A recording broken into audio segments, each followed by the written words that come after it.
আসসালামু আলাইকুম ওয়া রাহমাতুল্লাহ। 10 মিনিট মাদ্রাসায় আপনাকে স্বাগতম। আজ আমরা এমন 3 ধরনের নামাজ সম্পর্কে জানব যা কবুল হয় না, যাতে আমরা সতর্ক হতে পারি।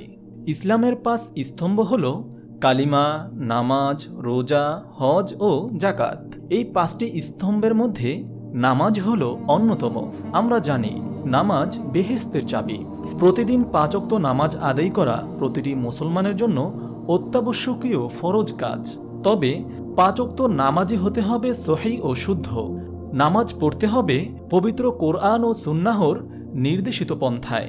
কেউ যদি মন গড়াভাবে নামাজ আদায় করেন, সেই নামাজ কোনোভাবেই আদায় হবে না। নামাজ যেমন বেহেশতের চাবি, অর্থাৎ নামাজ ছাড়া যেমন বেহেশতে যাওয়া যাবে না, তেমনি নামাজই কোনো কোনো ব্যক্তিকে জাহান্নামের দিকে ধাবিত করতে পারে। কোন কোন ব্যক্তি কি কারণে নিয়মিত নামাজ আদায় করার পরও জান্নাতে যেতে পারবে না, তা এই ভিডিওতে উপস্থাপন করা হলো। নম্বর 1, কখনো কখনো দেখা যায় নামাজের ওয়াক্ত হয়ে গেলেও কেউ কেউ অলসতা করে সময় মতো নামাজ আদায় করেন না। অনেক সময় তারা বলে থাকেন কাজা নামাজ আদায় করবেন। অলসতা করে যারা সময় মতো নামাজ আদায় করেন না, তাদের নামাজ কবুল হবে না। অলসতা করে নামাজ আদায় না করার শাস্তি ওই ব্যক্তিকে পরকালে ভোগ করতেই হবে। এ ব্যাপারে পবিত্র কোরআন মাজিদেও সূরা মাউনের 4 থেকে 5 নম্বর আয়াতে ইরশাদ হয়েছে, অতঃপর দুর্ভোগ ওইসব মুসল্লির জন্য যারা তাদের নামাজ সম্পর্কে উদাসীন। এই আয়াতের ব্যাখ্যায় প্রখ্যাত ইসলামী চিন্তাবিদ ও তাফসীরবিদরা উল্লেখ করেন, যারা নামাজ থেকে উদাসীন ও খেলতামাশায় ব্যস্ত থাকেন, রুকু সেজদা, ওঠা বসা যথাযথভাবে করেন না, কেরাত, দোয়া ও তাসবিহ যথাযথভাবে পাঠ করেন না, তাদের নামাজ আদায় হবে না। এছাড়া কোনো কিছুর অর্থ বোঝেনি না বা বোঝার চেষ্টাও করেন না। মসজিদে আজান হওয়ার পরও যারা অলসতায় সময় মতো নামাজ আদায় করেন না এবং নামাজে দাঁড়িয়ে নামাজ নিয়ে অমনোযোগী থাকেন, তাদের জন্য কঠিন শাস্তি অপেক্ষা করছে।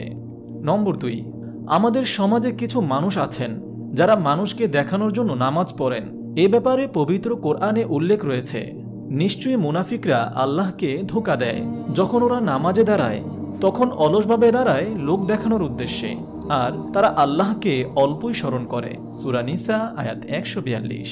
মহান আল্লাহ তাআলা আরও বলেন, আমি অংশীবাদিতা থেকে সব অংশীদারদের তুলনায় বেশি মুখাপেক্ষীহীন।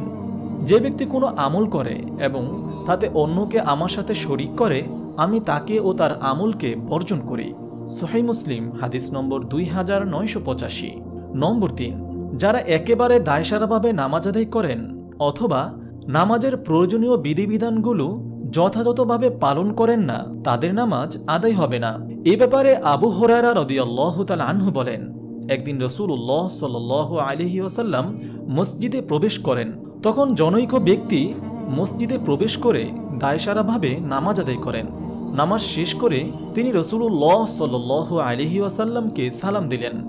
রাসূলুল্লাহ সাল্লাল্লাহু আলাইহি ওয়াসাল্লাম সালামের জবাব দিয়ে বলেন, তুমি যাও এবং পুনরায় নামাজ আদায় করো, কেননা তুমি যথাযথভাবে নামাজ আদায় করনি।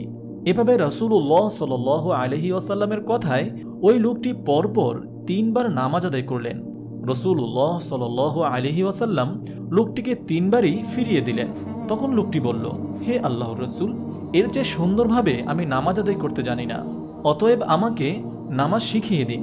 লোকটির মুখে এ কথা শোনার পর রাসূলুল্লাহ সাল্লাল্লাহু আলাইহি ওয়াসাল্লাম বললেন, যখন তুমি নামাজে দাঁড়াবে তখন তাকবীর দেবে, তারপর পবিত্র কোরআন থেকে যা পাঠ করা তোমার জন্য সহজ মনে হয় তা পাঠ করবে, তারপর ধীর স্থিরভাবে রুকু করবে, অতঃপর সোজা হয়ে দাঁড়াবে, তারপর ধীর স্থিরভাবে সিজদা করবে, অতঃপর মাথা উঠিয়ে সোজা হয়ে বসবে।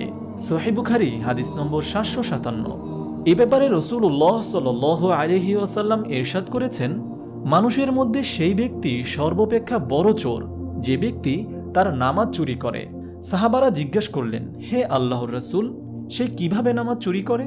সাহাবীদের এই প্রশ্নের জবাবে রাসূলুল্লাহ সাল্লাল্লাহু আলাইহি ওয়াসাল্লাম বলেন, সে নামাজে রুকু ও সিজদা পূর্ণ করে না। মুসনাদে আহমদ হাদিস নম্বর 22695। মহান আল্লাহ তাআলা আমাদের সবাইকে পবিত্র কোরআন ও সুন্নাহর নির্দেশিত পন্থায় নামাজ আদায় করার তৌফিক দান করুন। আমিন। আপনি যদি এরকম ভিডিও আরও পেতে চান তাহলে এই চ্যানেলটি সাবস্ক্রাইব করে পাশে রাখা বেল আইকনটি অন করে দিন।